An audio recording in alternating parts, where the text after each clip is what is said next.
வயலில் களை எடுத்து ஓய்ந்து போனாள் கண்ணாத்தா. பக்கத்து வயலில் வேலை செய்து கொண்டிருந்த பேச்சி அம்மாவை கூவி அழைத்தாள். ஏலே பேச்சி, வயிறு பசிக்கலையா? வாடி அம்மா கஞ்சியை குடிப்போம். இதே வரேங்க்கா என்ற பேச்சி வயக்காலில் கை கால்களை கழுவி சாப்பிட வந்தாள். சோற்றில் ரசம் ஊற்றி தொட்டுக்கொள்ள கத்திரிக்காய் வத்தல் மற்றும் சுரண்டை வத்தல் எடுத்து வந்திருந்தா கண்ணாத்தா. என் மருமக உனக்கும் சேர்த்து சோறு கொடுத்து விட்டா, முதல்ல இதை சாப்பிடு என்று பித்தளை பாத்திரத்தில் அள்ளி வைத்தாள் கண்ணாத்தா. பேச்சி எடுத்து வந்திருந்த கத்திரிக்காய் புளிக்குழம்பையும் சேர்த்து சாப்பிட இருவரும் அருகில் இருந்த மரநிழலில் உண்ட மயக்கம் தீர ஒரு தூக்கம் போட்டனர். இருவரும் 40 ஆண்டு கால பழக்கம். கண்ணாத்தாவுக்கு ஒரு மகனும் ஒரு பொண்ணும் இருக்கிறார்கள். பேச்சிக்கு 3 மகன்கள். அனைவருக்குமே திருமணமாகிவிட்டது. தூங்கி எழுந்து வைக்கோலை தழையை கட்டி ஒரு கட்டாக மாடுகளை ஓட்டிக்கொண்டு மாலையில் வீடு வந்தார். ஊர் திருவிழாவுக்கு அழைப்பதாக கண்ணாத்தாளின் மருமகள் ரேவதியின் அண்ணன் வந்திருந்தான். தாராளமாக கூப்பிட்டு போங்க, பாவம் தோட்டத்தையும் சமையலுமே பார்த்துக்கிட்டு இருக்கிறா, 4 நாளைக்கு நாச்சு நிம்மதியாக இருந்துட்டு வரட்டும் என்று அனுப்பி வைத்தாள். 1 வாரம் சென்ற நிலையில் வயல்வேலி முடிந்து இருவரும் சாப்பிட உட்கார்ந்த போது சைக்கிளில் வேக வேகமாக மகன் வருவதை பார்த்து, ஏன் ஐயா சின்னராசு, ஏன் இப்படி பறந்துக்கிட்டு வர என்று பதறினாள் கண்ணாத்தா. உன் மருமகள் உனக்கு பிடிக்கும்னு தலைக்கறி சமைச்சி என்னை உட்காரக்கூட விடாம நீ சாப்பிட்றதுக்குள்ள கொடுத்துட்டு வா சொன்னாத்தா என்று சிரித்தான். அப்படியா? நெஞ்சு குளிர்ந்து போய் பேச தோன்றாமல் மகனையே பார்க்க, என்னாத்தா அப்படி பார்க்குற? 2 பேரும் சூடாக சாப்பிடுங்க, நான் கிளம்புறேன் என்றான். பார்த்து போயிட்டு வாயா, இந்த வேகாத வெயில இப்படி வரையா? பிடித்ததை சமைத்து நீங்கள் சேர்ந்து சாப்பிடுங்கய்யா என்றாள். சரியாத்தா என்று சொல்லி கிளம்பி விட்டான் மகன் சின்னராசு. இருவரும் தாங்கள் எடுத்து வந்திருந்த பழையதை தள்ளி வைத்துவிட்டு தலைக்கறியையும் சுட சொத்தையும் ஒரு புடி பிடித்தனர்.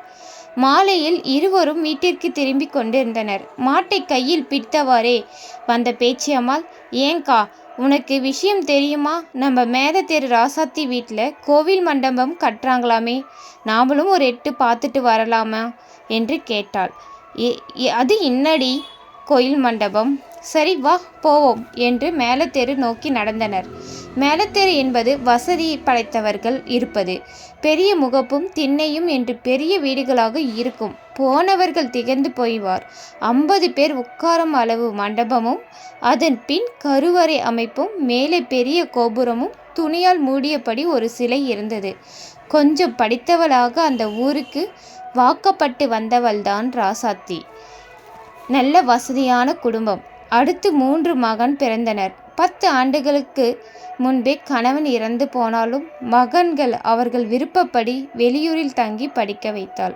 ஆனால் அவர்களோ தாயின் விருப்பத்தை அறியாமலே வெளிநாட்டுக்கு வேலை சென்று விட்டனர். தனியாக வாழ்ந்து வந்தாள் ராசாத்தி. 3 மாதங்களுக்கு முன்பு இறந்து போனாள் ராசாத்தி. அவளின் நினைவாக மணிமண்டபம் கட்டி கொண்டிருந்தனர். ராசாத்தி கொடுத்து வச்சுவ செத்த பின்னாடி கூட அவளுக்காக பிள்ளைங்க இப்படி கோயில் கட்டுறாங்களே என்றா பேச்சி. ஏக்கா, நம்ம செத்த பின்னாடி 1 மாதமோ 2 மாதமோ நம்ம நினைப்பு இருக்கும். அப்புறம் அவங்கவுங்க பொழப்பில் நம்மளை மறந்து தானே போவாங்க என்றாள். செத்த பின்னாடி இப்படி மண்டபம் கட்டினா அதில் நீ வந்து குடியிருக்கியா போகிற? 3 பிள்ளைகளை பெற்று புருஷன் செத்த பிறகும் அவளை கண்ணுக்குள்ளே வச்சு வளர்த்தா ராசாத்தி. ஆனால் அவள் சாகிறப்ப பெத்த பிள்ளைங்க ஒருத்தனாச்சு கூட இருந்தாங்களா? ஆளுக்கால ஒரு நாட்டில் இருந்தாங்க. வர முடியாத சூழ்நிலையாக இருக்குது. நீங்கள் காரியத்தை முடிங்கன்னு மாமனுக்கு பணத்தை அனுப்பி வச்சிட்டாங்க. 1 வருஷமாக ராசாத்தி நடக்க முடியாமல் படுத்த படுக்கையாக இருந்தா. 1க்கு 2க்கு கூட தனியாக போக முடியாமல் கிடந்தது. உனக்கு தெரியாதா என்றாள் கண்ணாத்தா. அதுக்கு தான் நிறைய சம்பளம் கொடுத்து வீட்டோட ஒரு சமையல்காரையும் நரசையும் வச்சாங்களே என்றாள் பேச்சி. நாம் ஒரு நாள் ராசாத்தியை பார்க்க போனமே நினைவிருக்கா? அவள் படுத்திருந்த அறையில் அடித்த நாத்தத்தை நம்பாலே தாங்க முடிஞ்சுதா? வேலைக்கு ஆள் வச்சா 4 தடவை போனால் 2 தடவை தான் கழுவா.